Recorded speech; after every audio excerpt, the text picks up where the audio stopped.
Meditation and Spiritual Life, Swami Yatiswarananda. Power of concentration without purity may prove dangerous.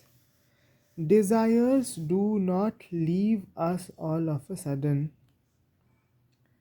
We may practice great control. We may cut ourselves from the objects of desire, but the desire remains in the subtle form. This desire will disappear only with the dawn of spiritual consciousness. Bhagavad Gita, chapter 2, shloka 59.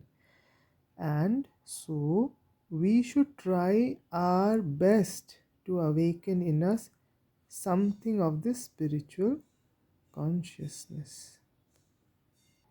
Now, this spiritual consciousness, to awaken, the first step is Chitta Shuddhi, which means purification of the mind. Mind which is doing me and mine, that selfishness which is because of desire, which causes misery, which causes happiness, which are both binding in nature, has to be slowly through different processes, whether karma yoga, bhakti yoga, jnana yoga, and other processes, can be converted into selflessness, where me and mine changes into a selfless attitude.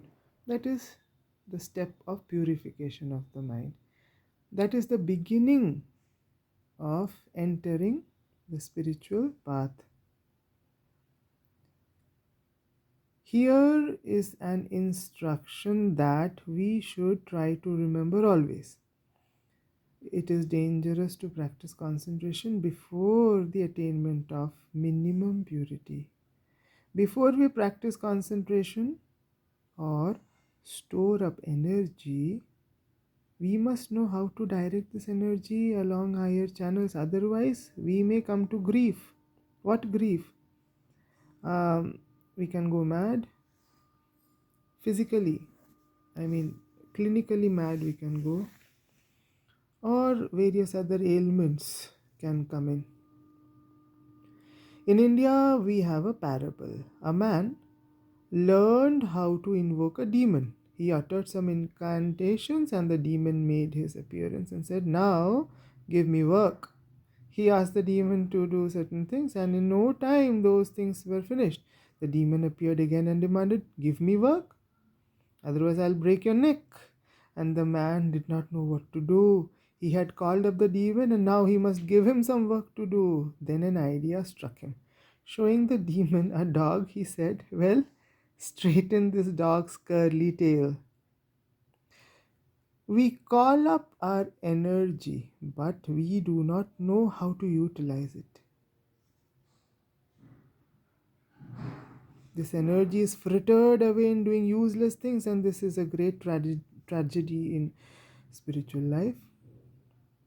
We must know how to give this energy a higher turn. Otherwise, the stored up energy may stimulate our desires, may stimulate our senses, and if we do not succeed in giving these desires a higher turn, they may become like bombshells and wreck our body and mind.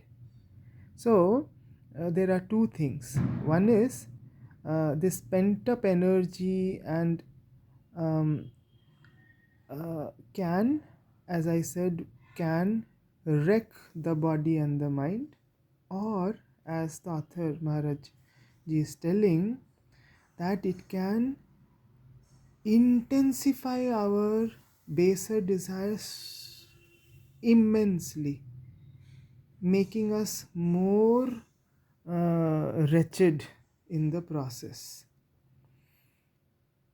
But if we do it, if we are properly trained, if we have the necessary qualifications, yama, niyama, the sadhan chatushtaya as mentioned in the book Vedanta Sar, if we have the necessary qualifications, Adhikaritva. It is a joy to live a life of concentration and meditation. If the energy is not properly directed, sometimes it may express itself as psychic powers. Probably we have learned to read other people's thoughts. A psychic power. We can know something of what is going to happen in future, but we remain ignorant as to our own mind, as to our own spiritual nature.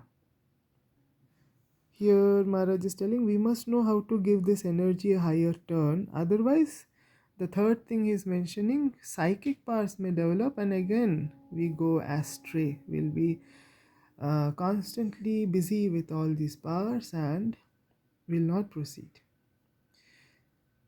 The ideal of spiritual life is to know what we are. If one has attained the necessary purity by following the methods described before, then the stored up energy can be used in performing selfless work. So purity equals selflessness.